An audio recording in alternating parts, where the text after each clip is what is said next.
Welcome to episode 37 of the Hoop Threads podcast here with Mychal Hunter of the ACC Basketball Report. How's it going, man? It's going great, man. I appreciate you having me on. Fantastic, man. So, big fan of the podcast. Love following you on Twitter. Random sarcastic shots at different players and coaches. Always fun catching up with you on there. So, let's start at the beginning. Talk about your journey, your background, and how you got to starting this podcast. Starting the podcast only happened a few years ago, but born in 1983 in Northern Maine. It's a little bit different in the Northeast than it is down in the Southeast where I'm currently at. College basketball is king up in the Northeast because a lot of high schools up there don't have the money for a football program. So, we all play basketball and soccer, and, soccer is not really huge in the US, but basketball is. So we kind of always follow that all the way through. The Northeast has, obviously some legendary basketball programs. And, I'm watching, Larry Johnson, UNLV when I'm, 8, 9 years old. That was kind of when I first started getting into it. And then I really, really fell in love with Georgia Tech when Stephon Marbury committed to G-Tech. And he quickly, I think the first play, this is a story I always tell, is first game of Marbury's career, they play Manhattan. G-Tech wins the tip. It goes to Drew Barry. And I was 10, 12 years old at the time, so this may be a little bit not accurate, but Marbury streaks down left hand sideline, and Barry hits him for a backdoor cut for an alley-oop from quarter court. And I was like, wow, okay. And from that point on, I was a Marbury guy, and I developed into a Michael Maddox guy, a Drew Barry guy, Eddie Elisma guy. And then when BJ Elder came to Georgia Tech, that kind of made me a super fan. He's my favorite Georgia Tech player of all time. Fast forward, 12 years later, and, friends of mine, we always had very heated discussions. I remember one of the most heated discussions we ever had was Jason Kidd versus Steve Nash, as far as who was the best point guard in the NBA. I mean, that that almost came to blows one night on an evening where maybe too many alcoholic beverages were consumed. Which side of that were you on, just out of curiosity? I think at the time I was on the Kidd side. That was when Kidd was really – in his Jersey days, and he was really blowing it up. It was before Nash won all his MVPs. So, honestly, I can't remember. It's so close now. Like, I look back on it now, and I'm like, Jesus, it's, really splitting hairs here. It really is, yeah. But, something me and my friends always talked about was love to get into broadcast journalism, and how easy would it be to just talk sports all day long? I mean, we do it anyway when we're each other's company, so – wouldn't it be great to get paid for it? And that was always kind of a dream. And I was, I brought that up to a girl that I was dating probably 4 years ago. And for Christmas, she bought me, this mic that I'm talking on now. And she's like, stop talking about it and get it done already. So, that was when I started ACCBR. And the show has lasted longer than the relationship, which I think is actually a good thing. And, here we are 3.5 years later. So that's kind of the short and dirty version of how ACC Basketball Report came around. Got you. So have you connected with any of the players in the conference or the coaches, or, whether that's via DMs or, in person? I have, I've had conversations with – I try to stay away from the players as much as I can. I find that it's not that they're not interesting, but they're also they're unable to say what they're feeling sometimes. Now, you get some guys that don't care. Hunter Dickinson's a great example over at Michigan right now, who's just tweeting Eddie and everything right now. Amir Sims. So we're familiar. Yeah. Amir Sims at Clemson really doesn't give a damn what he says either, which is always fun. But I've always been more of I try to connect with the coaches a little bit. And I've actually had, some great conversations with parents of players. Nasir Little's father, Harold Little, has become a great friend of mine over the past couple of years. He's been on the podcast at least 5 times. And we've talked about everything from race to the NBA, to the experiences of college recruiting, to all that. Me and T have been in close contact over the last couple of years. That's been fun. I've had some conversations with Chris Caputo at Miami, Florida. Charlton Young at Florida State and I have traded a few DMs, and I've had Dino Gaudio on the podcast a couple times as well. So Yeah, it's been fun. It's been like a dream come true for me. And, it's not really high level. I know you got guys like Jay Billis and stuff on your show, but I haven't quite reached that height. But guys like Dino Gaudio, guys like Tom Noy, um, uh, Rutherford at Louisville. We had Jerry Ratcliffe on recently. I mean, those are guys that I respect, a great deal, and they've been humble enough to come on my show. Jeff Goodman's been on my show, so it's been a good time. It's been a good 3 years. Cool. All right, let's get into it. Let's talk some ACC history. So, what's the most rewatchable ACC game that you can remember? As a G-Tech guy, well, first of all, I'm gonna very recently Virginia Louisville a couple years ago, the DeAndre Hunter shot where Virginia managed to score 5 points in 0.9 seconds, something like that. That was a great game. Yep. And turning back the clock a little bit further, I'm going to say Jarrett Jack against UNC in the ACC tournament hits that pull up three from the elbow is a favorite game of mine to watch as far as ACC matchups go. Yep. And the fact that it happened in the ACC tournament makes it even better. And then there was a game a couple years ago. Well, I say a couple years ago. Jesus, it's been 10, 12 years, 15 years now. But BJ Elder versus Rashad McCants. I believe that game happened at the McDonald's Center, but it may have happened in Chapel Hill. Basically, it was Elder versus McCants in a game where they just put on a shooting display. Georgia Tech won the game. McCants, I think, had 35, and I think Elder had 29. Okay. And I mean, it was just jumper after jumper. It was a beautiful thing to watch because both guys could really shoot it. But those three games are as far as ACC matchups go, those are three games that really stick out for me. Got you. Rashad McCants, what a guy. Let's talk about someone who does not hold back. All right, so let's talk about best tournament games. So my one for this is actually Virginia Purdue. Okay, yeah. No, that's a great one. The amount of back and forth, individual performances. I mean, I've said it on the podcast before, but especially with how well publicized, Kyle Guy was about, his anxiety issues and stuff like that, stemming from the results of, last year. Just kind of fighting that back. And I think he hit like 4 free throws down the stretch in a row, had a tough shot from the corner that he hit. It was really cool. It was one of those rare moments in college basketball where you're like, I feel like the good guys won. I like that. Yeah, for sure. I've never been a big Purdue guy, but I do. There have been some guys. AJ Hammonds was a player that I really liked.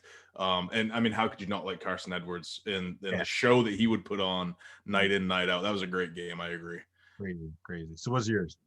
I gotta go 2004. I'm at a party in 2004. It's a friend of mine that visited some college friends and invited me to go along. They were a little bit older than I was, probably 3-4 years older.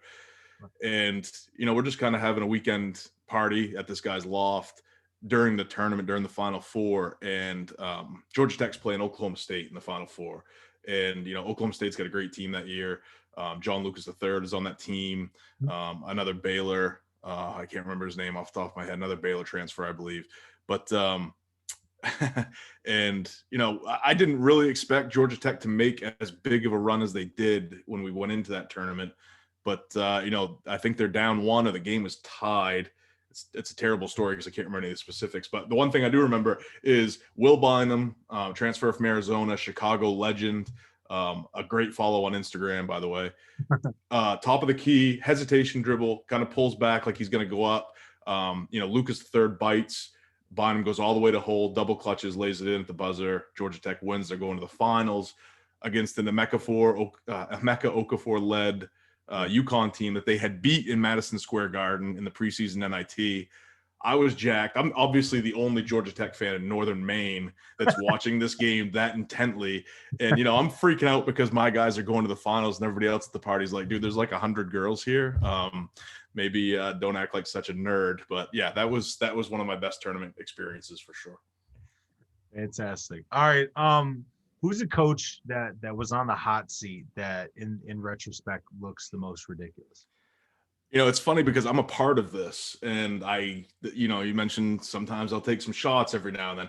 I'll take a shot at Mark Turgeon all the time because he just doesn't win the big games. But then you step back and, you kind of pull up his coaching record. This guy's won like 21 games every year, like 5 out of the last 6 years. It may be a little bit unfair because he's following such a legend like Gary Williams. Yep. And, you never want to follow the guy. You want to follow the guy that follows the guy. Yep. But Turgeon has kind of accepted that role, and he's actually taken the criticism pretty well when he's not taunting Juwan Howard, who wouldn't, think twice about throwing an overhand right if he ever got close enough. But, I think Turgeon might get a bad rap. That said, I don't think he's ever going to win a national title either. So the other one I would say is probably Andy Enfield, who set the bar really high at, when he was at Florida Gulf Coast with Dunk City, that performance that they put on in that tournament. It made it look like he was going to be the next guru of Go. You know what I mean? Like he was going to be the next Paul Westhead. And that never really translated at USC because, Florida Gulf Coast took all those teams by surprise for the most part. A bunch of white guys that can just get up and down the floor and fly through the air and dunk. Yeah. And, at USC, those are the guys you're facing every night in the Pac-12. I mean, everybody's got athletes. Everybody can play. Everybody can get up and down the floor. So it hasn't really translated to that big school type of situation. But I think Anfield's a good coach. I think Turgeon's a pretty good coach. And, USC is not exactly a basketball school. It's a football school. So really what you want is a coach that's not going to rock the boat while USC makes all the money. Now, Enfield hasn't exactly done that either because USC is part of this FBI thing. But at the same time, they're successful enough and he's not really an embarrassment. So I think he's a pretty good coach in that situation. So, I mean, the local team for me, I live in College Park, Maryland. The best point that I've heard, about Mark Turgeon that I feel like isn't discussed very often is, people talk about his lack of success or maybe his teams, under deliver. People have to start talking about the fact that he's developing these guys and getting them to the NBA a lot quicker than expected. I mean, no one thought that Jalen Smith was going to get to the NBA that fast. Right. No one thought that Kevin Huerter was going to get to the NBA that fast. You got Bruno getting there. Some of these guys, it's not easy to develop an NBA player and to develop an NBA lottery pick, and he's done that a couple times now. Yeah, I think Bruno Fernando is a great example. That was maybe his biggest success because by the time he left, that guy was an absolute beast, man. That was incredible the way he transformed into such a great player. He just is tucked around the rim, and he was basically just a block of muscle when he got there originally. And, adding a post game, adding some defensive presence. I mean, he's been getting burned here and there with the Hawks and doing some stuff. So let's talk about my team. North Carolina is a team that, last year was definitely very rough. I mean, we're very spoiled in being UNC fans. You expect 25 wins a year. But that's right. What is going on with them? Like, what is, why haven't they been – the upper echelon team that you think that they would be? And so my answer first is just other than their guard play, which may be where you're going with that, but the seniors and the upperclassmen not playing like upperclassmen. I mean, I remember one possession. I have one friend that will our only interactions are sending each other videos of Andrew Playtech doing something stupid. Like there was one possession where it was like he fouled the 3-point shooter.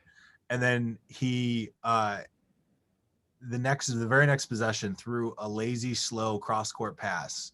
Took a while to get back. When he got back, he fouls the guy, and the guy makes the shot. And I'm just like, oh my God. And to make it even worse, like 2 possessions later, he fouls another 3-point shooter. And I'm like looking at Roy, like, why is he in the game? Oh my goodness. I'm assuming this was last season. No, this was this season. Oh, really? Okay. I don't remember the play. I don't know. Playtech's probably in the game because Puff Johnson's been hurt most of the year, I guess, is the only real justification on that. I think last year, I hate to rag on a kid because I don't know the kid. I don't know Cole Anthony. I don't know Greg. I don't know anything about these guys. But, Cole was trying out for the NBA. He was showcasing himself to go to the NBA. He would have been a straight out of high school kid if that would have been an option. And you add to that an injury. I don't know if his type of play is was conducive to success at North Carolina. I think in that instance, Roy's chasing stars instead of chasing a fit, which I think that right now Caleb Love is a good fit for the program. But like you said earlier, at some point you got to be able to hit shots in the backcourt. I think Kerwin Walton kind of fills that void a little bit. And about the seniors, I picked Garrison Brooks to be preseason player of the year in the ACC when everybody else was playing, taking Jay Huff. Everybody laughed at me, and apparently rightfully so, because I don't know what happened there. Like the guy that I was watching when Cole Anthony was hurt last year, and the guy that I was watching when Anthony came back, led me to believe this guy was going to be an absolute monster as a senior. And then there was some ridiculous talk, and I think it was just Roy playing around that Garrison was going to play the 3, which was never going to happen. But it's not the depth, because they played Kessler fairly sparingly to begin the season. So, I mean, it's not like Garrison's minutes were way, way down. He just wasn't effective early in the season. And, Playtech's just not an ACC player. That's what that really boils down to. And then, I don't know if we're including Leaky Black in this conversation, but, this is a 5-star kid that has just never developed. I saw a well-rounded kid that's going to develop into a guy that's going to give you a little bit of everything. You know what I mean? As a senior, I was expecting, 11, 5 and 5, 11, 5 and 4, 12, 5 and 4, something like that as he became an upperclassman, but he's just never developed that outside shot. And, what's even worse is he was incredibly efficient his freshman year. Like his numbers over 40 projected out very well. And usually what you do is you take the 40-minute projections and you cut it down by a certain percentage by how many minutes you think they're going to get the following year. You throw in a little lag because of the added, fatigue and opportunity, but he projected out really well. And he's never turned the corner and kind of become that player. I think for Brooks, I mean, I liked him last year. I mean, shoot, he's leading the team in minutes right now, which blows my he's only averaging 10 and 7. And that's crazy. I'm going back to look at, and that's down from, he was averaging 17 and almost 9 last year, 17 and 9. I mean, going from, that type of a drop off doesn't typically happen. I don't think he's been in shape the whole year. Okay. I think I remember at the beginning of the year, he was one of the players that said, look, I don't think we should be playing. Okay. And I wonder if he thought that they weren't going to / he thought that he might sit out. And then he just has been playing catch up ever since, honestly.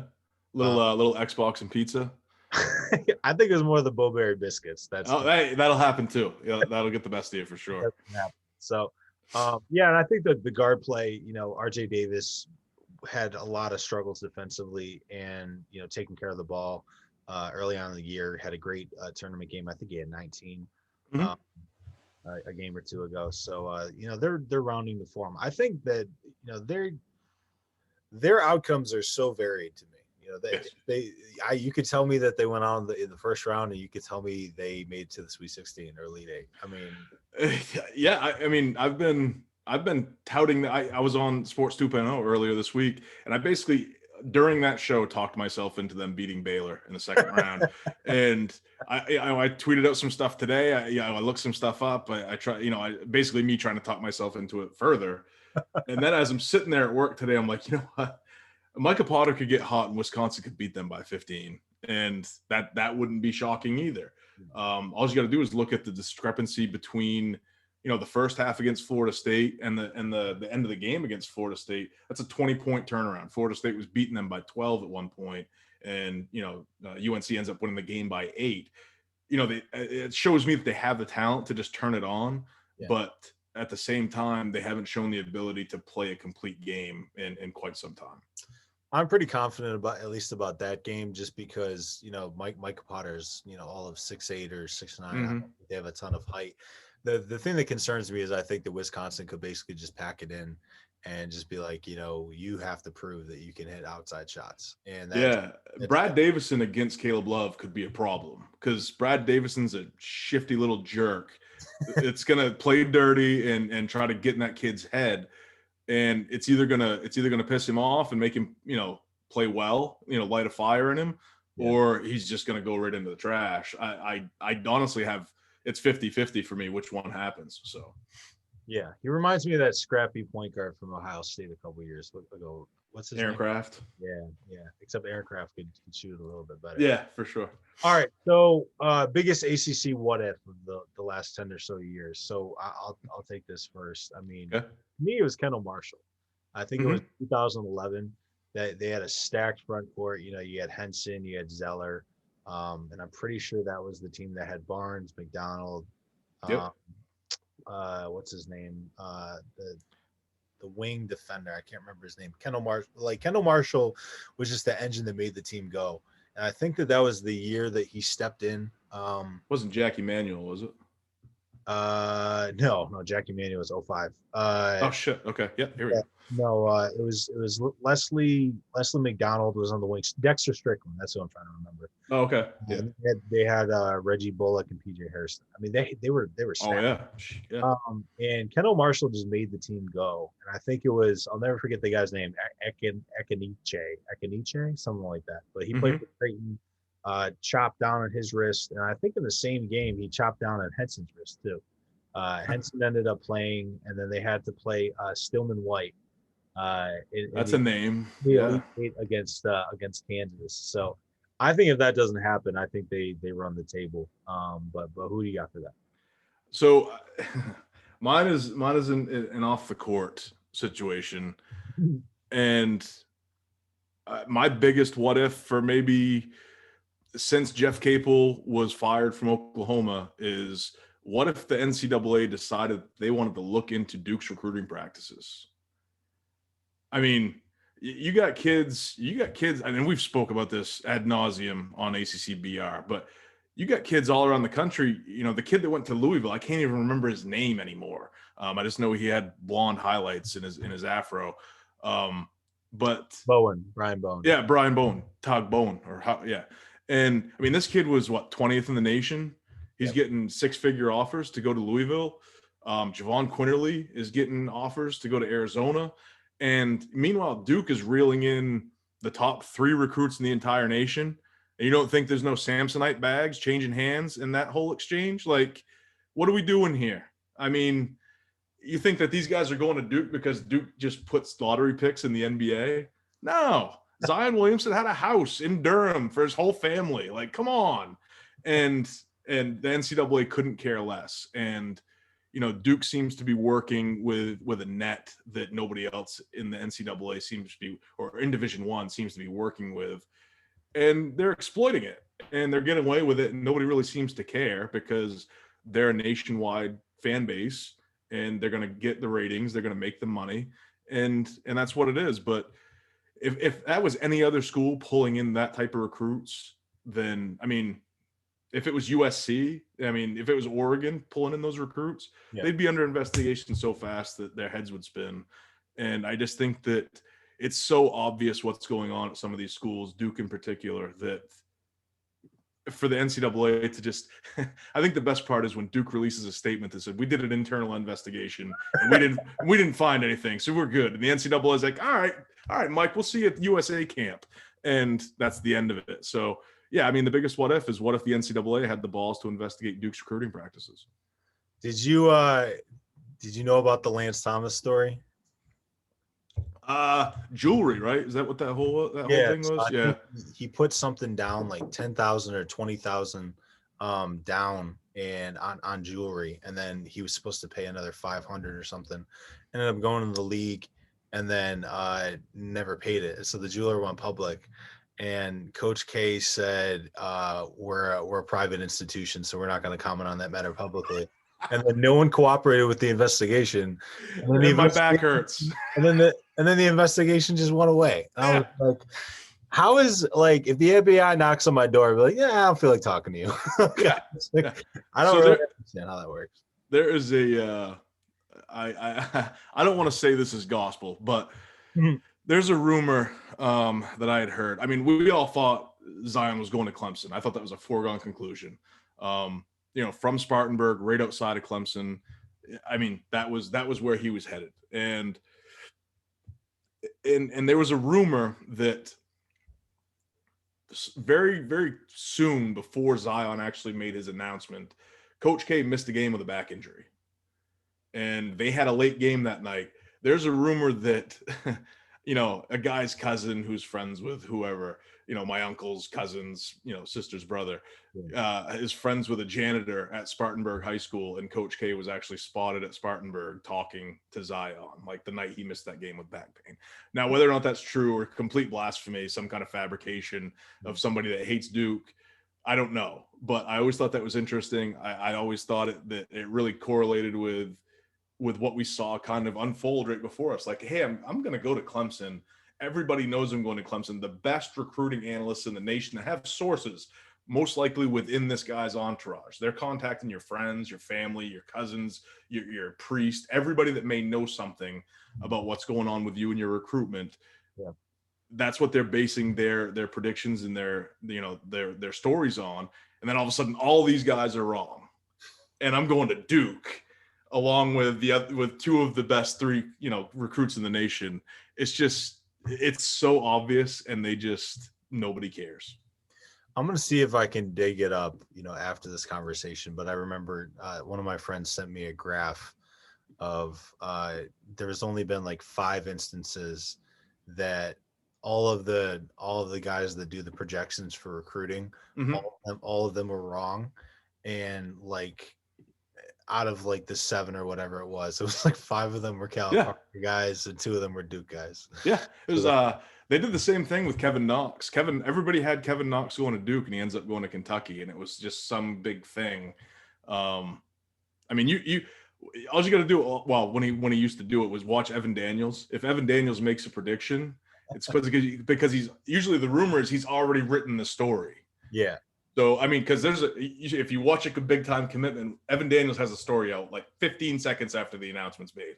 When Evan Daniels makes a pick, Evan Daniels typically knows. So when he gets it wrong, something shady's going on. Something happened. All right. So let's talk about what you were right or wrong about during the preseason. I'm gonna give How much time do we have?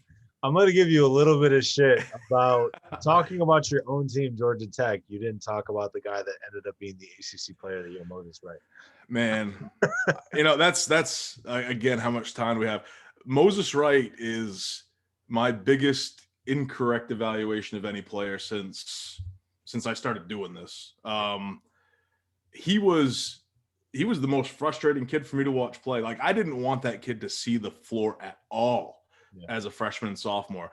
And it didn't really have a whole lot to do with him as much as it did. They were playing him on the perimeter. And Moses can't shoot a lick. Every time that he stands outside the 3-point line, I'm standing in my living room on my coffee table screaming no at the TV, because I can see him thinking about it. And as a junior, of course they've had bigs at Georgia Tech as long as Reveno's been there. Daniel Miller, Ben Lammers, all these guys he's developed and made into those type of players. So Moses really couldn't get time at the 5 where he belongs, or the big 4, whatever you want to call it. He's playing at the 3 because Georgia Tech never has shooters. So he might as well put this really athletic kid out there and see what he can do. And it just never worked out for him. But, last year as a junior, you could really see it start to click when he was able to do some work inside the paint.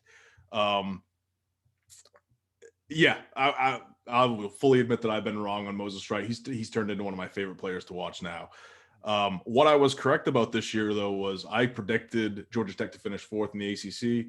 That's exactly where they ended up. My biggest swing and a miss this year was Baylor. I thought that Freddie Gillespie graduating and moving on would impact their defense a great deal more than it did.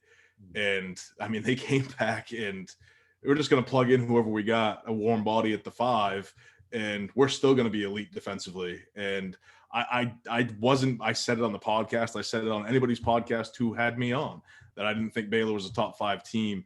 And it took about, 2 weeks of watching them play to start the season. And I was really starting to love me some Crow, because it just tasted so nice. But I was way wrong on Baylor for sure this year. I wouldn't say that I was really strong on Virginia Tech for the season, but I think I watched them open the year. Weren't they in a tournament? I think were they in the Maui Invitational? They didn't beat Villanova in the first game of the season, but it was one of the first 3 games of the season, I believe. I remember watching Jalen Cone play. I like Keve Aluma. Really liked. I love the offensive stuff that he runs out there. I thought that they were going to be better than what they were picked. I also thought that Yeah, I Syracuse. had those guys at 11 as well. Really? Okay. So I thought Syracuse was going to be a little bit better. I mean, I will forever be the king of the Kadari Richmond hype train. Nice. I hope that I really think that in this tournament, if he just gives him 30 minutes, there's going to be like an NCAA darling moment for Yeah, Kadari. I think they're going to beat San Diego State. I've picked that in almost every bracket. So Thank you. Yeah, me too. So let's talk about an ACC player that's poised for a breakout year next year that, maybe on the brink of, being an NBA draft pick, but isn't, known right now, so to speak. uh, I'm gonna say I'm gonna dive a little bit deep and given the little bit of an exodus that we've seen from the program lately, I'm hoping he's still gonna be there. But I'm gonna say Harlan Beverly of Miami. Mm. This is a guy with great. I mean, he comes from a factory at Montverde. He was a sneaky dark horse type kid that some of us thought maybe a one and done last year, but he's got good size. He's got good handles. You look at the games where he got some minutes this year. He really filled up the stat sheet. The only thing he can't really or hasn't really done so far is shown that ability to consistently knock down the deep shot. And he can handle the ball. He's played some point this year. He rebounds. He gets some helpers. I think that I think the talent is there. He just needs to put it together from deep and kind of become that threat. And with Caputo there, Caputo's the guy that really has developed a lot of kids at Miami and put some kids in the NBA recently. And you saw what Isaiah Wong turned into this year. I think Harlan Beverly is the next kid to take that step. And he's got more of an NBA body than Wong does. Wong is a little bit long, lanky, and skinny. He's probably get pushed around a little bit. But Beverly's got an NBA body. He just needs to be able to shoot the ball a little bit. I'm going to say Anthony Polite. I Yep. think offensively he took a little bit of a step forward. I think he can be your 3-and-D type of player for the NBA. I mean, I don't think he's going to be a lotto pick, but I think he can get drafted in the second round, and I think he's going to be one of those guys that sticks. I mean, his movement skills laterally, and he's pretty strong when it comes to guards, doing kind of the Michael Jordan thing where he nudges their hips to go one direction or the other and doesn't get called. And obviously Leonard Hamilton is great at developing, great defensive talent down there. I just like him a lot. So that's kind of my answer for that one. So we'll go next to an ACC player who will, eventually catch on as an effective G League and eventually NBA player that, may not get drafted. I think it's Beverly again, but I think, I don't really want to say David Johnson at Louisville, Yeah. but like I don't know, he doesn't seem to get the recognition, I guess, from like NBA scouts that maybe we thought that he would get if he had a breakout year, and that could be because Carlick Jones stole a little bit of his thunder this year, and nobody really realizes what kind of season David Johnson had. But one of the biggest question marks I had about Johnson coming into the season was his ability to shoot the long ball, just like I do with Beverly going into next year. And I'm not looking at his numbers right now, but I want to say he shot around 38% from deep. He's got great size at 6'5", and I think with Jones graduating and moving on, maybe we see David Jones kind of garner a little bit of notoriety next year going into the draft. But for right now, I don't know if he's going to leave early either.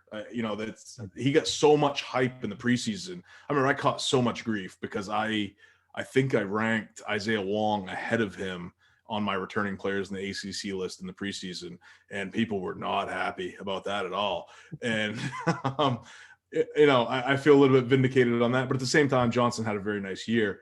If he jumps early, I'll be interested to see where he gets drafted, similar like we talked about with Kyle Guy. But if he stays, I think he has a chance to crawl into that first round. If he does get drafted, I think he'll probably have to take the G League route and kind of develop a little bit more and kind of build up his strength, and kind of grow into an NBA player. Whereas next year he could probably dominate the ACC and get drafted and go right into the NBA. So mine is actually a player who I did not like him out of high school. He was, I think it was a 4-star kid, Balsa Koprivica from Montverde Academy. He was once a top 5 kid in that class before he tumbled down the list a little bit. Yep. I mean, he had 17 points and 11 rebounds against UNC with 4 blocks in the ACC. I think no, that wasn't the ACC tournament. It was right before that. But I really like his game. I think he's a really solid center who can rebound the ball. He can block shots. I think his touch in the paint is pretty underrated. Yep. Big fan of his. Let's talk real quick. Maybe just I don't know if you are able to forecast it, but very biased on this one. Earl Timberlake Jr. Announced that he's going to transfer away from Miami. Where would you go if you were him? And kind of what do you see in his game? So it's very interesting. What do I see in his game? I see supreme athleticism for an undersized forward. So that kind of what teams kind of utilize hybrid forwards, undersized fours, maybe big threes, however you want to put it. The other thing is, I know that Jeff Capel wanted him bad, real bad at Pitt. I mean, that he was their number one guy on their board, so to speak. I don't know, given what's transpired at Pitt over the last couple of weeks with seemingly everybody transferring out, Drum Gould, Audis Tony, Xavier Johnson, Terrell Brown entered the transfer portal today. There's something maybe going on with that program, so I'm not sure that that's really appealing to Timberlake right now. Xavier Johnson too, right? Yeah, and I honestly, I never get it right when I try to project where these guys are transferring to, and I don't really even know where Timberlake hails from, so I don't know where his hometown is. DC, really? Yeah, he went. Yeah, I mean, right now you got to look at Maryland, right? I mean, that makes sense. And when I think that area, VCU maybe come to mind, down in Richmond. So if it's a geographical thing for him, I mean, he's got two great options right there. Providence, maybe. Ed Cooley is sneaky, charismatic. Like, very, players buy into him and what he's selling, very often. So that wouldn't shock me either. So yeah, those would be three regionally significant schools. But I do know for absolutely positive that Jeff Capel wanted Timberlake very, very badly. I know Maryland fans are getting real excited because he said in his statement that he's looking to be a little bit closer to home. But I mean, did he? Okay, it's in Miami, so I mean, there's exactly there's a lot between the two for sure. Yeah, I think I don't know anything about his situation. I don't want to speculate on where he's going to go, but I can tell you for sure that loyalty is big with him. His final four, I think, was Seton Hall, Providence, Miami, and South Carolina. Oh, really? Okay. Those were all schools that offered him pretty early in the process. Definitely targeted him pretty heavily. And the other thing is he's a dude that wants to write his own story. Mm-hmm. He's not trying to be a front runner at a place like UNC or Duke that's already had a million guys through. Not saying that he wants his name on banners, but he definitely wants his time somewhere to be memorable. That's what we always ask of these kids, right? Every time one of the top 5, top 10 kids commits to Duke, Carolina, Kentucky, we're all like, yeah, the rich get richer. Why don't these guys blaze their own path? And then they do, and sometimes it works out and sometimes it doesn't. But it's what's interesting you said right there is I didn't know about South Carolina, and a kid like him with his skill set is South Carolina is, I want to say, one of the top 2 or 3 teams in tempo in college basketball this season. And if an up and down game doesn't fit his game, then I don't know what does, because I mean, you get that kid in the open court, he's going to be on SportsCenter every night. And, Frank Martin's kids run through walls for him. So, if he's able to sell that, the Gamecocks might be back in business. Yeah. I believe I think it's Bruce Shingler. They have an assistant coach that's from the area. It might have been him, but that has a lot of area ties that was involved with him pretty early. But I mean, I think that he's a huge sleeper. The kid, just to tell a story about him real quick and then we'll move on. Coach Jones at DeMatha, we were running preseason workouts, during the summer, just before our kids camp gets going. And I hadn't seen Earl for a while. And I know, he has a reputation of being quite the workhorse. And I was like, coach, I haven't seen him. He's like, just let me stop you right there. He's like, there may be 4 or 5 times this entire summer that he's not doing 2-a-days. Just trust me. He's fine. Don't worry about him. And, he just loves the game, is just always in the gym. I mean, I didn't speak with him about it, but I know that it was killing him to not be on the floor. I bet. He had the ankle injury, and that really hampered him like the whole season. You could just tell he wasn't able to be explosive, get the rebounds. I think he's a player that excels at both ends of the floor, and people don't understand how good of a passer he is. He's a really, really good passer. So I think once he gets his ball handling stuff to the level it needs to be, I think he can be, a 2 guard that can run your offense. And I mean, he is just an animal defensively. Yeah, for sure. Him and Trevor Keels going at it. Then he'd switch on to Roach and shut Jeremy Roach down for a couple of possessions. Those 2 players are very different. Trev Keels is 6'4", 6'5". Roach is about 6'1". Very different games. So real quick too, I like comparing Jeremy Roach to Kyrie Irving. I see a lot of the shiftiness, the changing gears, getting into the paint. I don't think he's as good of a finisher as he is, but some of the yeah, you're talking about one of the best finishers maybe in NBA history when you're talking about Kyrie. Yeah. So I think just his ability to get into the paint and finish around guys. I mean, there was some times where he came in and flew past Earl, and he somehow finished between Earl and Hunter was on the block for us. So yeah, it was very entertaining watching him play. But all right, let's what have you? I just want to ask you real quick. I didn't realize that you had been part of Jeremy Roach's coaching, but what did you see? Like when I watched his high school film, I may have put him in that same kind of basket. Yeah. But when he's at Duke, he was kind of a spot up guy for a while. Like I didn't really know what was going on, but I expected him to be more of a Caleb Love type point guard as a freshman, as far as having the ball in his hands and kind of initiating the offense. Is that not his game, or was I just completely off base, or what happened there? Personally, I didn't like Duke going into the year because I looked at the roster and I said they have too many guys that do the same thing. Right. Like Jalen Johnson and Jeremy Roach both need the ball in their hand to be successful. They're both slashers. They're both non-shooters. Different size, obviously, but they had some wings that were redundant.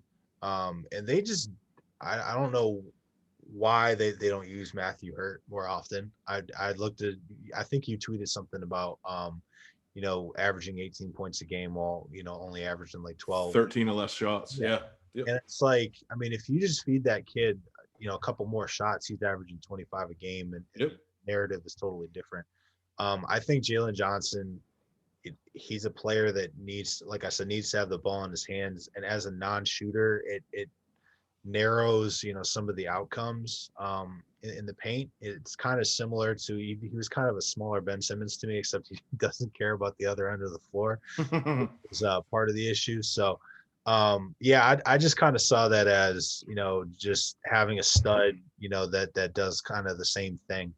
And I mean, if you're using him off the ball, it's a spot up guy, I think, but also if you put him on the wing, him catching on the wing and attacking a closeout is a good situation. I mean, he's really good at reading angles and reading, defenders' hips and stuff. So, he played for our rival, Paul VI. So nice. we definitely were happy to see him graduate for sure. so let's talk about the most disappointing player or the most surprising player, and then we'll do the same question for a team. So this may be on me more than the actual kid, because it's difficult for me to evaluate because I'm not on the circuit. You know what I mean? I get the day job, which I'm not going to Peach Jam every year and seeing these kids in person. I'm watching YouTube where they make 100% of their shots. So, but I paid $70 for the streams. Right. So, I expected Caleb Love to come in here and be a first team All ACC type performer. I just thought that hit that point guard in that system with the secondary break. I thought he was going to rack up assists, and the way that he gets downhill, gets in the lane, and his athleticism to get to the rim, I thought was going to translate very well. I thought that he was he was a 14-5 kid, you know what I mean? Somewhere in there, and probably throw in a steal and a half a game. I didn't realize that he struggled from deep, or didn't think he was going to, as much as he had. And, Love, every time I kind of give in and think that maybe he's not that good, he has a game where I'm like, oh, okay, maybe he is pretty damn good again. We play Duke 20 times a year, we'd be fine. Right. And I think it's there.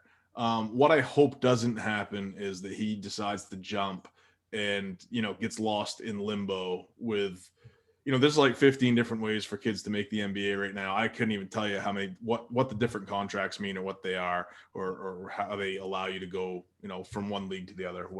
But I'd love to see him in Chapel Hill again next year, because I do think he has that upside, that ceiling to be a really effective first team all ACC player. But as far as this season goes, he didn't live up to the expectations, but my expectations may have been a little bit too high to begin with. So in his defense, I don't think it was as bad as what Cole was dealing with last year, as far as, driving lanes and a lack of shooters.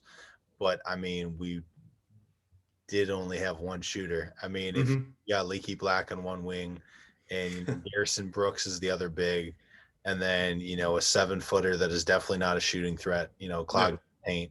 I don't think being a distributor is a huge part of his game. I think I expected him to finish a little bit better at the rim. I think I expected him to shoot better, especially from the free throw line. I'll have to look it up, but I remember he is now. I think I looked that up today. Over his last 9 games, he's shooting about 90% from the line. So I don't know if it's been as far as him from the line this year.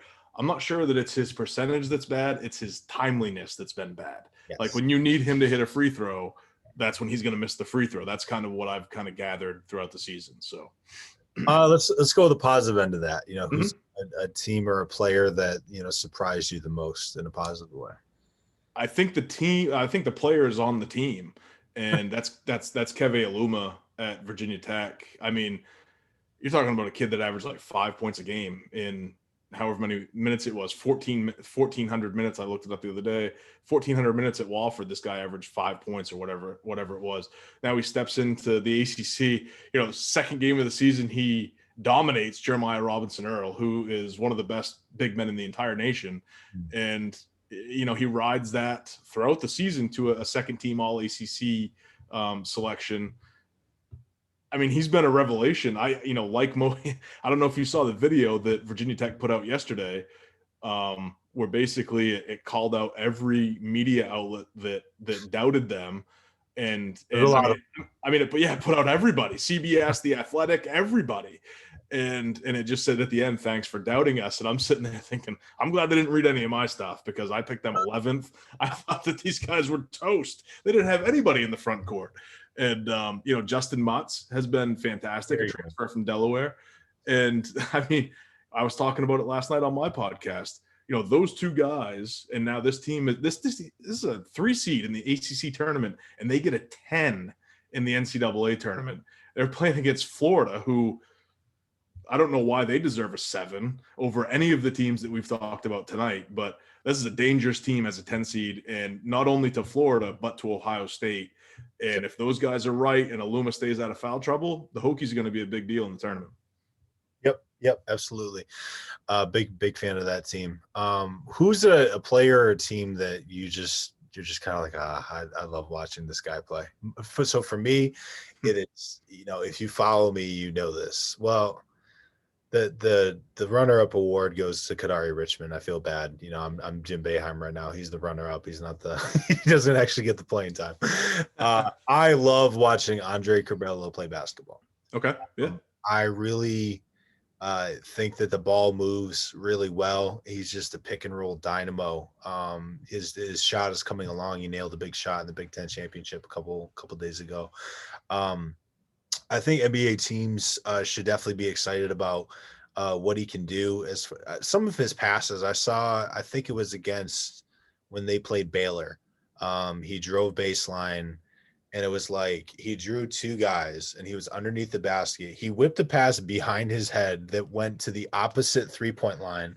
The guy split. You know what play I'm talking? I was watching that. I was like, how did that pass get there? I just think his creativity with the ball, he just gets, and obviously having Kofi down low definitely helps. He was a monster of a human Yeah. being. Absolutely. He's my favorite player to watch. So what's one for you? I don't know if he's my favorite player to watch, but I am probably, after the all ACC teams were announced last week, I'm probably driving his fan club train right now. And that's Alan Griffin at Syracuse. He's a transfer from Illinois. This guy literally does everything on the court you could ever want a player to be. He shoots it well from deep. And again, he didn't make any of the three teams. He made honorable mention. I think that's an absolute travesty, especially when Prentice Hub is on the third team. I mean, give me a break. But Alan Griffin is the only player in the nation to score 350 points, grab 150 rebounds, 40 steals. 40 assists, 30 steals, and I think 40 blocks. Yep. I mean, he's the only player in the country. And he can't make an all-ACC team over Prentice Hub, who's a walking turnover or just another bad shot away from Notre Dame being down by 15. So I don't know. I just don't know how that happens. And I think it may be a little bit of anger on my part that's driving me to drive that train, because I'm not a Syracuse fan. I'm certainly not a Boeheim fan, but that kid can play some basketball. I mean, he's come up with some crazy blocks this year. I mean, he can shoot it from anywhere inside half court. He's just fantastic in all aspects of the game, in my opinion. Yeah. As far as the team goes, I mean, he's also real quick. He's averaging 6.5 rebounds and 2 blocks a game. Yeah, as a 6'5", 2 or 3.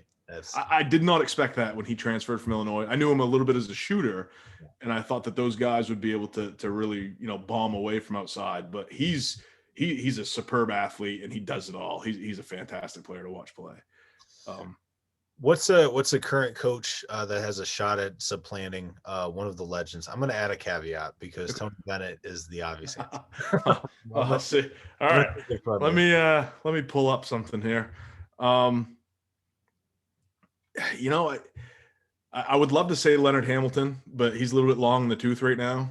Yeah. I love what Nate Oates is doing in Alabama. I don't know if he's Rushmore material. I mean, I guess when we're talking Rushmore, we're talking what? We're talking Kay, Knight, Wooden, Williams, maybe Huggins. Yeah, I guess. Do I think that Oates gets there? I mean, that's a high bar, right? You can be great and still not be there. So, Bennett is the obvious answer, I think. I think Hamilton, we talked about this just the other night as well. Hamilton is hitting his stride in his late 60s, early 70s. And I mean, he's made that program what it is. That program was nothing before he got there. And now he's one of the most well-respected. I remember when people thought that he was overrated. I remember people thought he should be fired because he wasn't doing a good enough job with the talent he had. And I mean, it just seems blasphemous now. But as far as young coaches up and coming, I like Musselman. I just wonder about him. He's been in the NBA life as well. So I'm wondering if maybe he makes the jump eventually. I think that seems like a likely avenue. But as far as a college basketball coach, a young guy, I think Nate Oates is that guy. I think mine is Bill Self. Yep. What he's been able to do at Kansas, the money chain definitely endeared him to me for sure. All right, so let's do one more for this, and then we'll move on to the tournament. So who's your all-time, I want to have a beer with this guy team? We're doing just ACC guys, or are we doing everybody? I want to stick with just ACC guys, but if that's a struggle, you can throw in. No, I mean, it's not a struggle at all. Beer guys, I don't even know if this guy drinks beer, but like I said early in the show, I've interviewed Dino Gaudio twice for ACC Basketball Report, and he's just an awesome guy. He's just a nice guy you want to sit down and talk to, like a guy you want to introduce your parents to and let them know that you're friends with this guy. And like he's a family guy. He's just a hell of a nice guy that I think you'd want to sit around and talk to. Another guy from the ACC, Mike Bray. I think Mike Bray's a cool guy. I was about to say him, yeah. Yeah, I mean, he's getting a lot of grief this year for their performance the last couple of years. I think most of it's unwarranted. But yeah, I mean, I'd love to sit down with Bray. And after talking to Tom Noy, who is a beat writer for South Bend paper up there that covers Notre Dame basketball, nothing led me to believe anything else other than basically solidify my stance that Mike Bray's a great guy. So after seeing some of the tweets, I kind of think that Chris Mack has to be in that conversation. Just yeah, for sure. He's fun as well. And him and Gaudio are pretty tight. Gaudio was actually telling me that they make a habit of like closing practice out playing one-on-one, and Chris Mack beats his ass every time. But that's what they do. They that's how they kind of close out practice. As far as a player goes, I got to stay legal, I guess. But one guy, he's a legend for my school, Kenny Anderson. Yeah. I mean, New York legend, New York playground legend. He's getting into coaching now. Obviously a great college career, a really good NBA career, maybe cut down a little bit by injuries, unfortunately. But I mean, he's a fun guy. I always see him on Instagram, or not Instagram, and Twitter, smoking cigars and hanging out and having a good time. I think Kenny would be a fun guy to hang out with for sure. So I'll run through this real quick. Two of them are not ACC guys. So Juwan Howard and Jalen Rose. Nice. Yeah, Jalen. Just for those stories, but also for Juwan, coaching LeBron and D Wade and Bosh, there's got to be some great behind the scenes stories. Oh, I'm sure. Luke in Miami, by the way. Luke Herringoti's at the top of the list for me. Nice. Loved watching him play. Tyler Hansbrough is my favorite player of all time. So I definitely got to go with Psycho T there. I'm sure he's got some great stories. I would love to hear him talk about what he wanted to do when Gerald Henderson put his elbow in his face. You know what?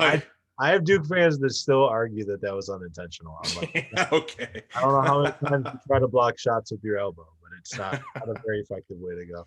All right, let's move on to the tournament. So, biggest seeding issue. I'm gonna start little personal for me, but my man, shout out to Pat Stasiak, was a manager with me at Division III, SUNY Cortland.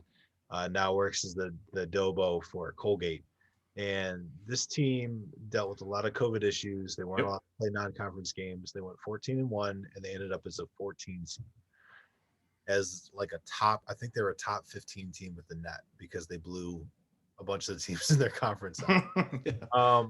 Just the way that they shoot the ball, the ball movement, the offense is just, they've just been a great mid-major the last 2 years. The 2-year run has been great. A 14 seed is pretty disrespectful, especially when you come to look at, like teams like, I love Purdue, but they're a 9-loss team that ended up with what? 4. I mean, as a 9-loss team. I mean, obviously they play in the Big Ten, so there's some differences in competition, but yeah, the Colgate getting a 14 was probably the one for me. And I think a lot of that comes from real quick. A lot of that comes from not the stipulation, but a lot of people think that they gamed the system on purpose, when in actuality they just went out and kicked the heck out of the teams that they were playing. I mean, They can't help it. They just go out and play. They got 4 kids. They got 4 kids that shoot 37% or better from the 3-point line. As a team, they shoot over 40%. It's absolutely wild. That team is a team that's really on my radar for a tournament upset. If Moses Moody has an off game, Arkansas is going to be in trouble in that game. My team, real quick, St. Bonaventure, I think, is criminally underseeded as a 9.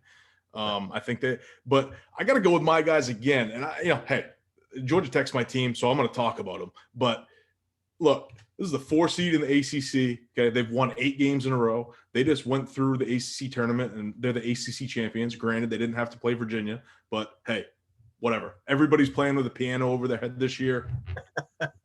Whatever. Okay, they're your ACC champions. Somehow they're 9.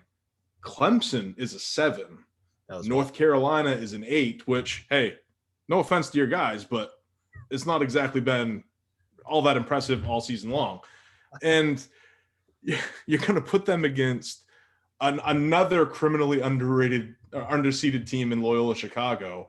And then you're going to put them on the 8-9 where the winner has to play maybe the hottest team in the nation in the second round in Illinois. Like that whole arena, that whole 4-team little quad right there is just all wrong. And you gave Illinois, who's maybe the hottest team in the nation, two of the other hottest teams in the nation that are underseeded. That's a 7-10 game. I don't understand it. And I talked about this with Colby Dant on my podcast last night, and he lost his mind. How is Michigan State a team that beat three of these number one seeds playing in a play-in game while Syracuse is easily in the tournament as a 1-7 team against quad one teams? Like, what are we doing here? I don't understand it. I'm glad I wasn't in the room, because I just would have sat there in awe of the foolishness that was being passed around for these seed lines. Crazy to me. That's fantastic. So next is most intriguing ACC team. What is the news on Jalen Cone? I don't know. I'm going to be perfectly honest. We can try to look it up right now.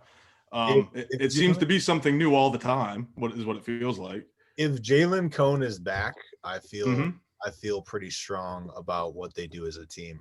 I think, the way that they win, the way that they play wins in the tournament. A lot of ball movement.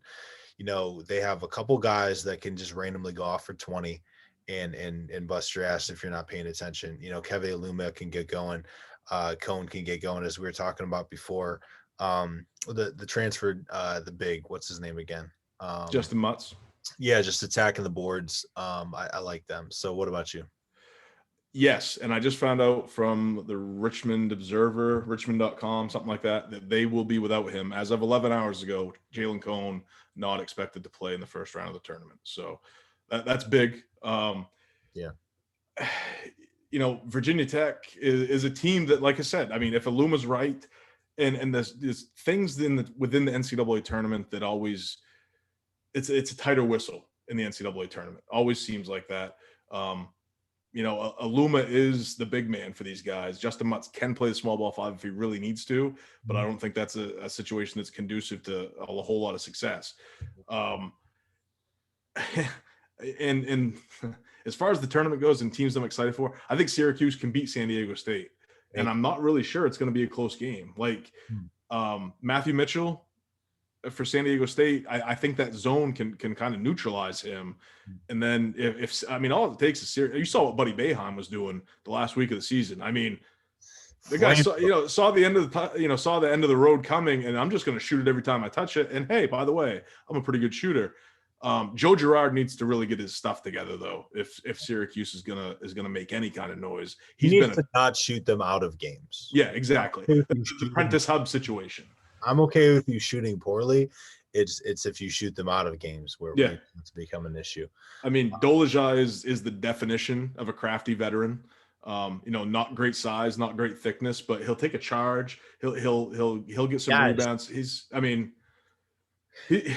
does not get enough credit for taking a charge, man. Taking a charge from Zion Williamson. Yeah.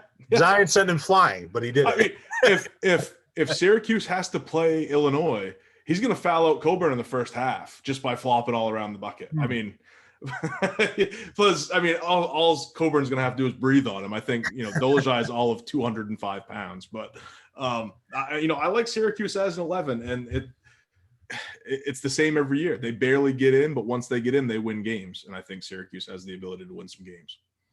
What's the upset you feel strongest about?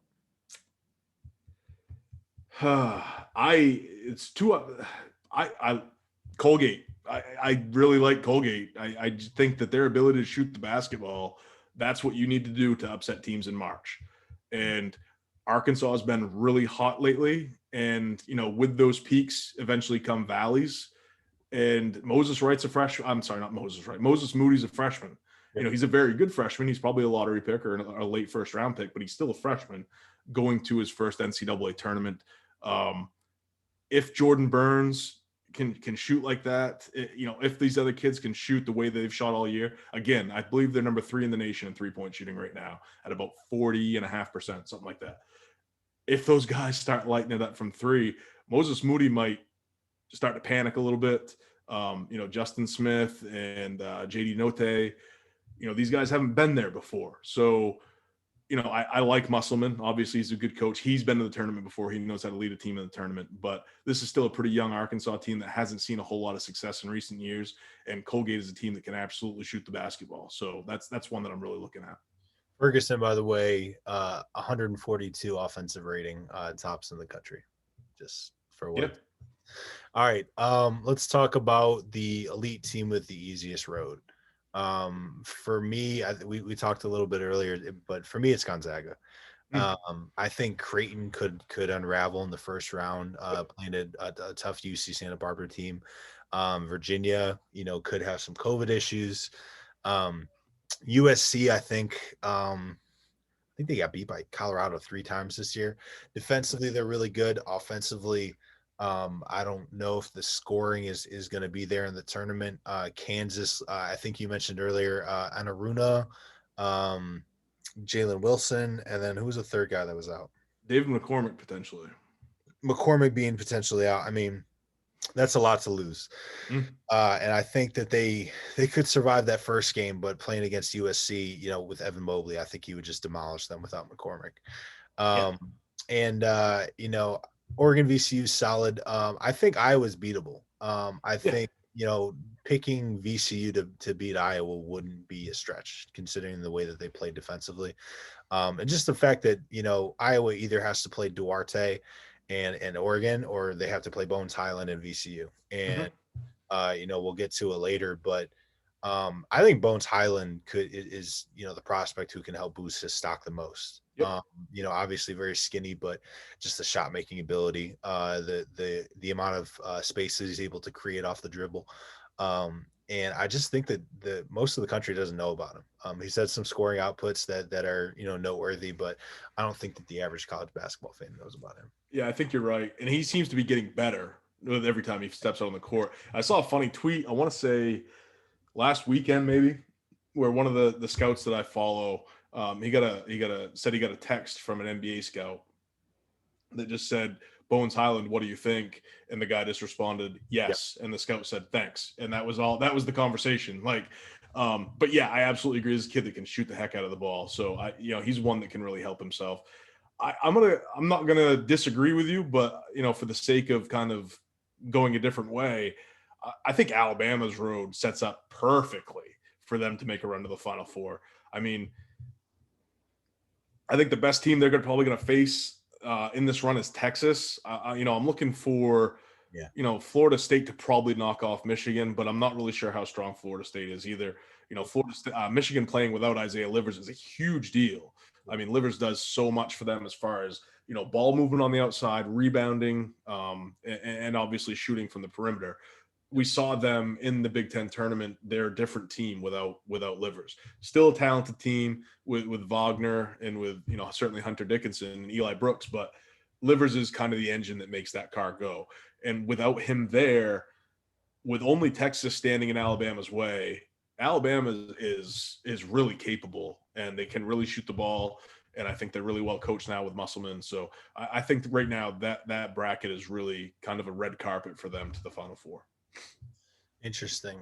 Real quick before I forget it, I think I heard you mentioned it on your pod, but Raekwon Gray not making a single all ACC team. Yeah. And MJ Walker not making first team was bullshit. So yeah, I ran into that a little bit, but who on the first team are you going to pull for MJ?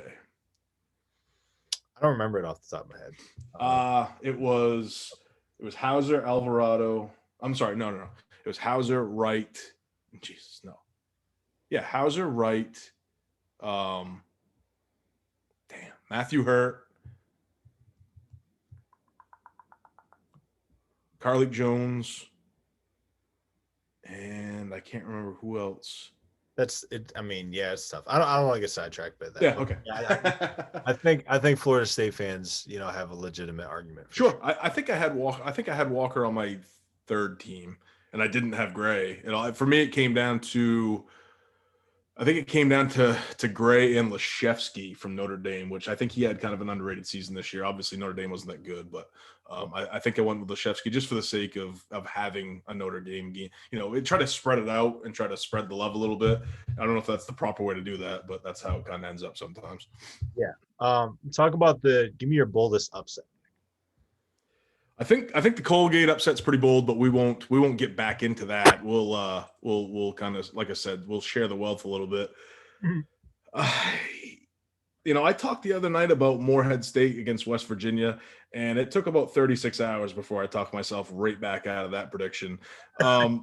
Let's go with Ohio over Virginia. Ohio is another experienced team that can really play basketball, and they've got some older kids. They've got some kids that can score. Jeff Bowles is a heck of a coach. He was an assistant at Thad Matta at Ohio State.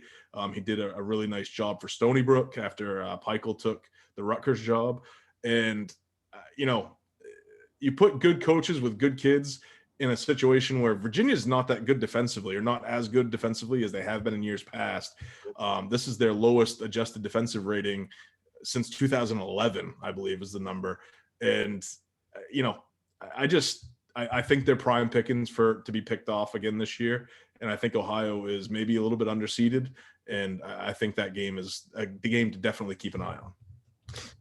Mine was actually the line right above that. I think I touched on it earlier, but UC Santa Barbara, the pace that they play with, balanced, good offensively. And like I said, Creighton, it's hard to tell, but I don't think it's a stretch to say that they have a splintered locker room right now. Did you see the video that they played before the game the other night? Did not. Ooh, was it awkward? Yeah. It was. I don't know which players it was, but it was the players basically giving short dissertations on what it was like to be slaves on plantations and what those slaves were subjected to. And it's all, I mean, they're playing it on the big scoreboard, and they showed the video, and I'm like, whew, it's got to be. That's a lot. Yeah, that's a lot to handle right there. Obviously not making light of that whole situation, but no, it's got to be a situation that's wearing on those kids and certainly the coaching staff as far as creating different pockets of cliques possibly in that locker room. Also, real quick, I just wanted to throw out UNCG has a kid named Isaiah Miller that is the 3-time defensive player of the year in his conference. He's the 2-time, player of the year in his conference. If he gets hot and Florida State struggles, Greensboro could be a potential upset character as well. I like it. Let's move on to the next one, which is, a Cinderella team or two that you believe in. So for me, first one is Connecticut. Yeah, I've heard that. Yep. I really like, their scoring tandem of Book Knight and RJ Cole, a transfer who stepped right in to score, shooting pretty well from the floor as well, 38 from three. I think they're balanced. I think they're really well coached. I think Hurley is one of the most underrated coaches in the country. I think that they have some guys off the bench, that Josh Carlton, obviously biased again, DeMatha guy, but big that can carve out some space and score down low. And I think Andre Jackson has a good defensive performance or two in him. So I like them a lot. Let me hear one that you got. I'm going to stay in the Big East, and I don't know if it's that I believe in them or that they're just kind of hot right now, and the bracket kind of lines out really nicely for them. And that's Georgetown. Colorado, we talked about them earlier. Colorado's pretty good defensively, but on offense, they're a one-man show. McKinley Wright is that guy. He doesn't get a whole lot of help. I mean, obviously he gets some. Colorado's in the tournament. They're a pretty good team, but Georgetown's really hot right now. Dante Harris is kind of hitting his stride. Jamarco Pickett is obviously a good player. I think Qudus Wahab is one of the most underrated big men in the entire country. Sure. And then you've got, Javon Blair, who's obviously a really good player. So, Georgetown has 4 legitimate dudes on that team. Patrick Ewing's got them playing with a little bit of a chip on their shoulder right now after this whole Madison Square Garden disrespect. And I think where they were picked. They were all picked last. Yeah. And I think that this team is has got it together, and this bracket kind of lines out for them a little bit. So it's interesting if Greensboro is able to upset Florida State. I think you're going to see Georgetown in the Sweet 16. Interesting. Okay. Let's talk about a matchup that you're looking forward to. I'm gonna Baylor, North Carolina is the one that comes to mind. I'm gonna go a little bit outside the box. I want to see Houston and their scampering guards and the offense that they run against Syracuse.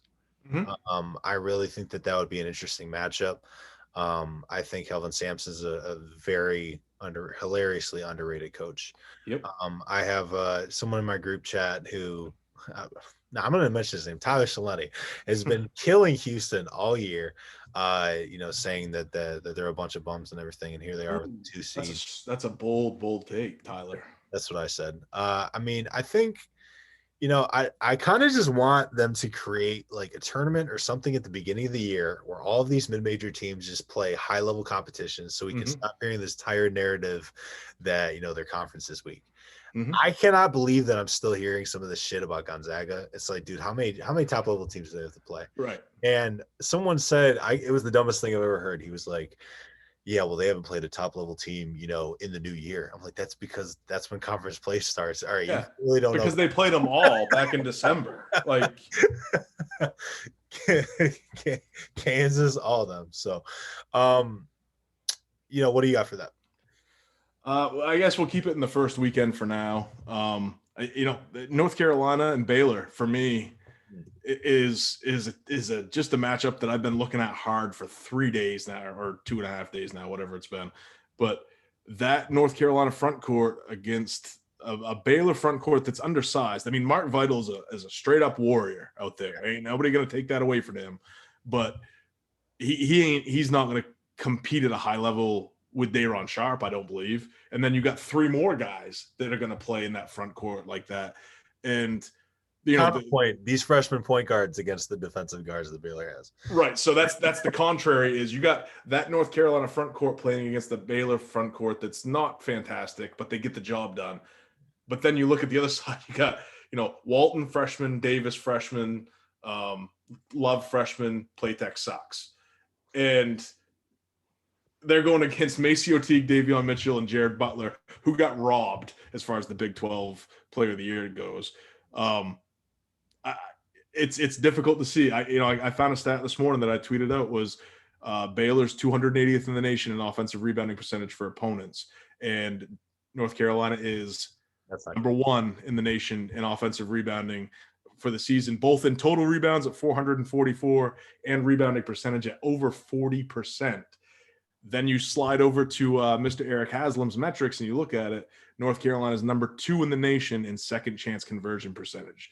So, I think North Carolina can really punish Baylor. Of course, if they're only scoring 2s and Macy Teague and Jared Butler out there hitting corner 3s, then that might all be for naught. But I really can't wait to see that game. 2 aspects that I really don't think get a ton of attention. I think Kerwin Walton is really good with the ball in his hands as far as finding guys. I mean, Minnesota, I feel like, is a very underrated basketball state. Just some of the reads that he makes, some of the, the post feeds, the timing, the positioning of where he puts the pass. And Day'Ron Sharpe is a really good passer. I posted an appreciation thread the other night of him. He had a beautiful spin and finish to get off the glass baseline. And then he had this beautiful drop step. And then he just dumped it off like Magic Johnson style to Brooks for the N1 finish. I just want to see, for once in my life, I just want to see Day'Ron and Armando Bacot play in the same front court. That's all I want. And then you put Kessler and Brooks in the second, because you have to split up the two. Yeah, you always see Bacot and Brooks. You always see Kessler and Sharpe. So so hopefully we see that. So let's look at the best prospect to not make the tournament. So mine is pretty easily Zaire Williams. I think he's a great shooter, just really smooth scorer. Just the way that he kind of reminds me a little bit of Rudy Gay as far as his in-between game. Doing pull-ups, just the soft touch that he has at, a player that's, I think, 6'8". I think he projects to be a really good shooter at the next level. Pretty high level player. I don't think he's had a good year. I was looking at his shooting. He's been hurt. He's been hurt a lot this year. So I think Stanford definitely misses Tyrell Terry quite a bit. So who's that prospect for you? I'm gonna go to a guy we already talked about with Ed Cooley and his guy David Duke. I think that if you saw them play Villanova, you saw what David Duke could do. He can shoot the ball. He can play defense. He can get out in the open floor and run. I'm not sure how he projects as an NBA guy. Possibly evolves into like a 3-and-D guy. Maybe is kind of where he fits. Since I don't watch a whole lot of NBA basketball, it's difficult for me to evaluate college talent at this point because the game has evolved so much over the last 5 to 7 years that I don't know what fits anymore. I used to be, I grew up in the big man era. David Robinson, Hakeem, Shaq, all those guys.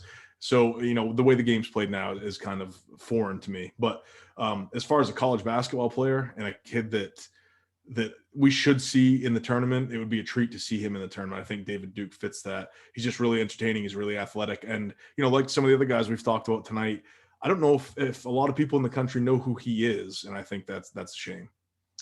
Last two. So MVP, which is pretty much just asking which Gonzaga player you think is going to win it. Funny way to put it, because that's exactly where I'm going. It's Jalen Suggs for me. I love Jalen Suggs. Like, I could watch that. I don't know if you saw this. It was earlier in the season.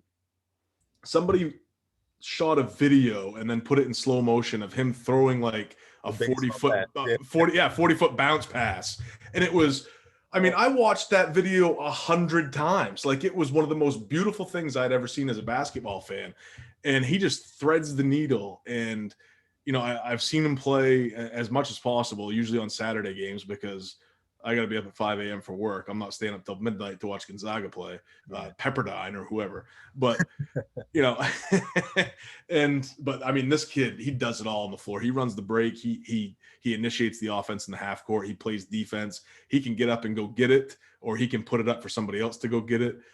This guy is, as you would say in baseball, he's a 5-tool player. And for me, as a freshman, he's incredibly polished and one of the funnest players to watch in the nation. So I mentioned mine earlier, but a prospect who you think can help boost his stock the most in this tournament. In the tournament, I'll start. So Bones Highland. Yeah, that's a good one. I think that's really going to depend on how many games they're able to play in. First off of the first one definitely isn't a given, but I just think his size, what he can do off the dribble, he just gets to his spots. That's a really underrated ability for a scorer. Whenever he's doing these side steps, step backs, he has an intention of where he's going to let that thing loose from, and it's just so smooth. So that's my pick for that. I'm gonna go. I'm gonna go with Keon Johnson from Tennessee. I think he's high on some boards. But like we've talked about earlier, I don't think enough people know who he is. And I think that it's going to be a situation where maybe we get close to the NBA draft and people start seeing Keon Johnson on the NBA lottery, draft boards. Like, who the hell is this guy? And this is a big kid who's, starting to come around on his shooting. He's supremely athletic. And he's just a pleasure to watch. Unfortunately, Tennessee is really hot and cold on offense this year, and you don't get to see it very often. You got to catch it at the right time in order to see what this kid can actually do. But he put, I can't even remember who it is now. He put somebody on an absolute poster just a few weeks ago. I'll tweet it out later tonight, but I can't remember who it was. And it was a big time player too. But he's got supreme athleticism. If he can get a little bit more consistent on the shot, he's going to be a 5-tool player. He already plays good defense for Rick Barnes. So I think Keon Johnson's a guy that if Tennessee can get out there, and especially if they get matched up with Oklahoma State in the second round, Johnson may see some time on Cade Cunningham. And if those two guys get going back and forth, that could be a real treat for true basketball fans. Be a great matchup. All right. I skipped it earlier. So either a coach that's on the hot seat or a team that should be the most worried in the tournament. So my pick for this is Brad Brunell. You got to do something, man. For the love of God, man, do something. I can't I know that he's made the tournament. I think he did with Jared Blossom game a couple years ago. He did with Gabe DeVoe. That was their Sweet Yeah. 16 year, probably 3 years ago. Yeah. That was when he signed the extension. Yeah, I mean, I think the pressure's on. I think he's got to do something. And I kind of think he's not on the hot seat, but Texas needs to do something in this tournament. That was my answer. Oh, sorry. No, it's fine. We'll see how it plays out. But just the amount of NBA players that he's had through there, and I mean the limited success. I can't. How many tournament games has he won there? Is this a trivia question? Has he won none? I'm gonna say it's 0. I don't even. They made it 1 with Bamba, and I think they only made it once with Bamba, and I think they lost in the first round that year. We can look that up though for sure. Continuing the Rick Barnes tradition there. Yeah, exactly. Rick Barnes did make a run with one of my favorite teams though. That Texas team with LaMarcus Aldridge was really fun to watch. Teams. That's a great question. Yeah, Texas. I think Texas is the answer. Like, especially imagine the uproar in Austin from all the people. You know, we heard about it as guys that follow the Twitterverse, college basketball scene. We heard about it all preseason. What if he doesn't? Oh, he's got a new haircut. Maybe that's the key. Like, whatever. But imagine if Texas, as what are they? A 3? They're a 3, right? Yeah. Losing to number 4 Abilene Christian, or 14, sorry. Which I believe is also a Texas school, I'm going to assume, Abilene. Imagine the horror that would roll through the city of Austin if Shaka Smart does what he did all season, which was pretty impressive. I mean, they beat some really good teams this year. Then gets in the first round of the tournament and loses to Abilene Christian, who I didn't even know was a D1 school until this bracket was released, I'm going to be honest. So, I mean, they're going to call for his head if that happens. So, yeah, he needs to win that first round game. He needs to avoid – South Carolina versus Coppin State, or, Michigan State versus Middle Tennessee State. He needs to avoid that type of upset if he wants to keep his job. Cool. All right. So give me your Final Four and then your national championship winner. All right. I think I've been pretty consistent with my Final Four. I've only in about 3 contests this year, but right. The fact that you said only, but it's a valid response. That's a valid response. It really is. I've frequently picked North Carolina to beat Baylor, and I think that doesn't equate North Carolina running to the Final Four, but I think it equates Ohio State running to the Final Four. So I've got Ohio State coming out of the South. In the Midwest, it's a tough bracket. I think the Midwest is probably the toughest, if not the second toughest bracket. Yeah. But I think Illinois is so hot right now. People are making a big deal about Oklahoma State right now, but Illinois is on a whole different level, yeah. I think, as far as what they're playing, how they're playing right now. Jasumu's a stud. Nobody can stop Coburn.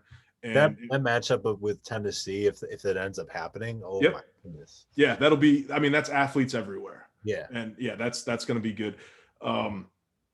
Adam Miller is obviously a kid who can shoot it. He's a little bit streaky, a little bit hot and cold. Sometimes he disappears for long periods of time.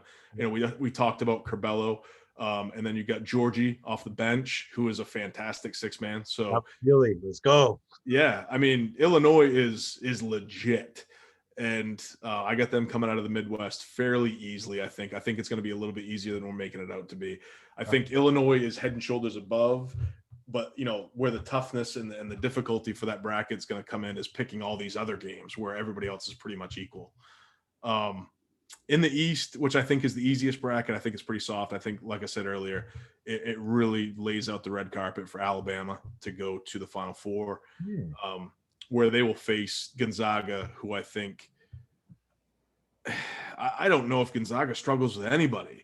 Unless Baylor makes it past North Carolina, which is obviously likely, but I think Carolina is going to give them a game. But ultimately, I think Gonzaga makes the national title. I think the national title game, and they play Illinois, and I think Gonzaga takes the championship probably by 7 to 9 points. Can you talk me out of Alabama, UConn? Because I have UConn beating Alabama. What's funny is I can't, and I'll tell you why. Like I said, I had Colby Dant on last night on my show. He picked UConn going to the Final Four. He's also a Danny Hurley believer. Obviously, I think it comes down to the health of book night. If he's good, then UConn's really good. I like some of their depth. You named a couple of their guys, but we missed one. Was it TJ?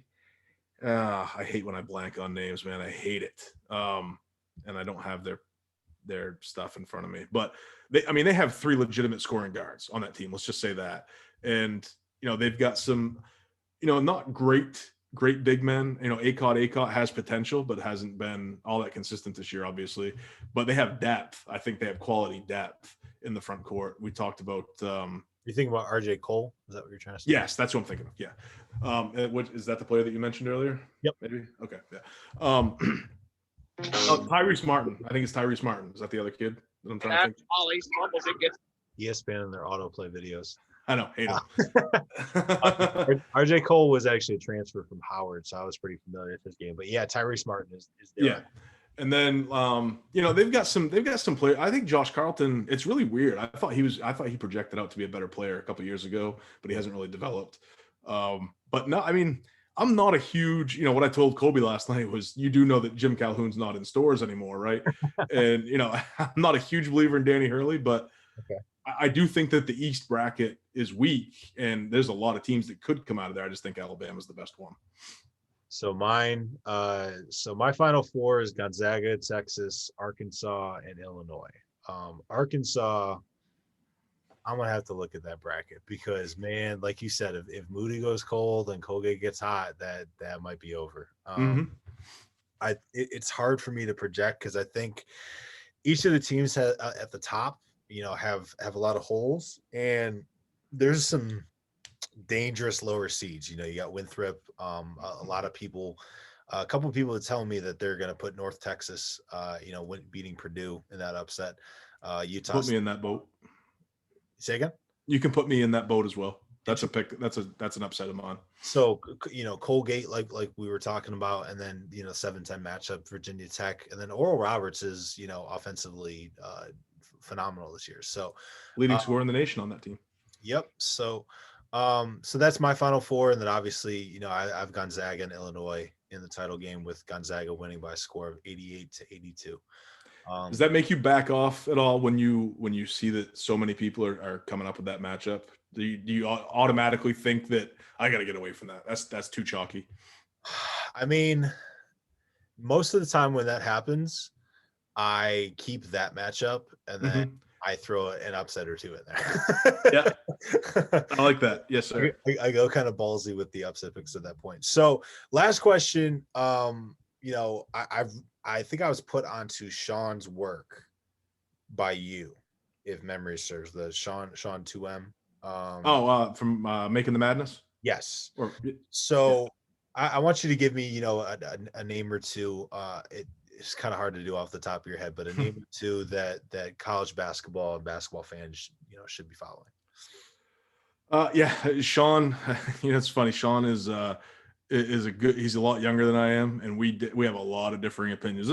Sean and I have a lot of conversations off the air, but obviously we're both members of the Rockin' 25, so that's we have the ability to interact. I think Brian Ralph, as far as independent goes, is one of the best. Yep. As far as metrics go, I do a weekly show with Eric Haslam, and you can't beat Haslametrics.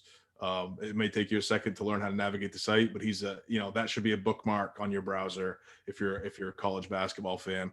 And then another guy that I really like that doesn't get a whole lot of recognition is Andy Diekoff, who writes for the Mountain West Wire and does some content for Heat Check CBB, which is owned by Eli Becker. Who, those three guys. Andy needs some love, so we can shine a light on him for sure. And he's actually got his own metrics that he comes out with, which is the Diekoff Power Index, which is a nice tool that you can use in comparison with Eric's rankings and how they kind of play with that. It's always interesting how those guys that develop algorithms actually come up with the math. I have no idea, but in my head most of the time. Yeah. So last part of every pod is I flip it and I let you ask me a question. If you got something brewing. Who is? I mean, DeMatha. I mean, damn. That's impressive. So who is maybe the best player that you've ever been involved coaching that maybe we didn't pay enough attention to or didn't know how good he actually was? So that's kind of tough because I haven't coached at the varsity level. Okay. Freshman assistant coach, and I do video for varsity. I think a name that not enough people know, and a lot of people are going to know here pretty soon, Jameer Young. Okay. Um, Immediately stepped on the floor at UNC Charlotte and I think he was the rookie, the freshman of the year Nice. last year for UNC Charlotte. Team success, I think, eventually will come. They have Ron Sanchez, who was a coach at Virginia. Mhm. As a freshman, playing 32 minutes a game, averaged 13 points, 5 rebounds, 3 assists, steal and a half. This year, minutes went up a bit, 37. He's averaging 18 points, 5 rebounds, Man. 3 assists, and then a steal. And his efficiency, from the floor has been pretty good. 42% from the field. Shooting percentage went down a little bit from 3 to 34. But then his free throw percentage bumped up quite a bit to 84%, getting 6 of those a game. There was a couple games on their schedule this year that I was really excited to watch him play some higher echelon talent that got canceled because of COVID. I'm going to pull it up right now. That's what it was. They were supposed to play Tennessee at the outset. That game didn't happen. They had some other solid schools on the roster that they weren't able to do. They tried to throw in some games as well that didn't end up happening. He's a hot name on the transfer market. I'm going to establish right now. I've not talked to him. I don't know anything about his future. I'm not don't get me involved there. But when a player like that is just balling, in his second year in the league, I think he was the conference player of the year for that conference. And he's just phenomenal in the open court, just ridiculously fast, pretty strong for a guard, good finisher. And he played on a team at DeMatha. So 2 years ago we had he was the starting point guard, and then you had Earl Timberlake at the 2 or 3, and then you had Justin Moore at the other wing spot that's at Villanova. Then you had Hunter Dickinson that's at dominating now, and then you had Paul that's at Middle Tennessee State. No, it was the Tennessee that the Wake Forest coach came from. East Tennessee State. Yeah, thank you. And then Arson Koljanik came off the bench. We had a Division I football player that came off the bench. And we had some great players on that team. And he just understood how to distribute, how to make other guys better, ran the offense, played phenomenal defense, was, really good kid, humble kid, great leader. So I think, I hope that they can put some teams on the schedule next year and add in some guys around him to really show how much of a threat he is. But phenomenal kid, and I think he's a great talent. But I mean, if we're just talking straight up talent, I mean, Hunter Dickinson, you just watch him play, and his junior year, I think he was pacing himself a little bit. I think he's been a dominant player in the area, ever since he could, I think he got offered by Notre Dame his freshman year. Yep. That was when I was writing for Slap the Sign at the time, and I covered him a little bit for sure. Yeah, the one thing I can tell you is that everyone that's watched him in college has not been able to see that he's a great passer, and he is actually a great 3-point shooter. He had a game against St. John's, which is one of our bigger rivals. He had 40. I think he had 27 in the first half, and I think he had like 4 threes in the first half. He can shoot from distance. It's just the way the Michigan system is. They always need a big down the block, and I mean, he can score with his right hand, his left hand over either shoulder. And I think the thing that people don't understand is he plays with a huge chip on his shoulder. Dude, he I can't remember the play the other day. I don't know if he got blocked or what happened, but the ref made a bad call when the ball went out of bounds. And I remember that he's standing in the middle of the bucket with his hands in the air, looking at him like, "Are you kidding me?" And I'm like, that's awful ballsy for a freshman to just stand there and look at whoever the ref was and be like, "Give me a goddamn break." But no, I mean, between that and what I've seen from recently and what I've seen him tweet out recently, I've been amused. He's a treat for sure. He's not a mild guy. He wants all the smoke. Yeah, I think he was. I think the summer before his senior year, he was adding being Cardi for ranking Justin Moore too low for his liking. He's like, come I on. love Justin Moore too. Justin Moore is one of my favorite players in the country. And it was hilarious because being Cardi was like, come on, honey, relax. You could tell that they knew each other, but I mean, like Hunter's not letting that stuff go. And I think that as good as he's been and as good as his freshman year has been, I think there's a lot more that he can do. He really picked it up his senior year. He really busted his ass that summer and came back and dominated. Was the all Met player of the year for the area. Won a championship.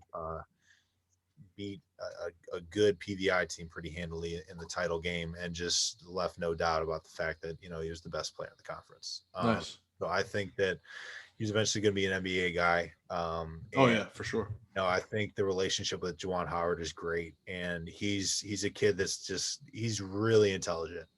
He was the class president at DeMatha, and taking all sorts of honors classes and all that stuff. So everyone recruiting him really wanted him just because there wouldn't be an issue with grades. So great kid, and so I that's my answer. I mean, my favorite player to watch is easily Earl Timberlake, just because of how hard that man plays. In the game against PVI, the last game of the year, he had 3 pins on the backboard, just just in transition. One of them was the first one was after he missed a shot. I think they stole the ball from him. I think it was Doug. Doug was heading up the court, PVI's point guard, and he just clapped it off the backboard. And it was like he blocked it, and then it went past the 3-point line on the rebound. So the world. I remember watching video on that kid before, like Tristan Freeman's a buddy of mine who writes for or runs Bustin' Brackets, and he used to talk about Timberlake all the time because, like I said, Pitt wanted them bad, and I remember the first time I watched some film, I was like, oh, okay, all right, yeah, I'm seeing the intrigue here for sure. I watched him play, and I was like, he was ranked, I think, barely top 40 in the country before his senior year started. I'm like, there's not 40 players better than him. They got it right. I think toward the end of the year, he slipped inside the top 30 and got that 5th star. So, definitely excited to watch him play. Well, appreciate the time. Definitely Absolutely, man. let people know where they can find you, you and your work on Twitter and on the interwebs. Best place to find me is on Twitter at ACCBR1. It's on the screen right there. So that's where I'm at. Give me a follow. Try not to take me too seriously because I don't take myself very seriously. But I write some DFS stuff for Noop Sports, KNUP, sports.com. And check us out on YouTube at the Sports 2.0 show, which I will be doing another episode tomorrow night as we gear up for this NCAA tournament. Fantastic, brother. Appreciate you coming on. Appreciate you having me, man. Thanks a lot. All right.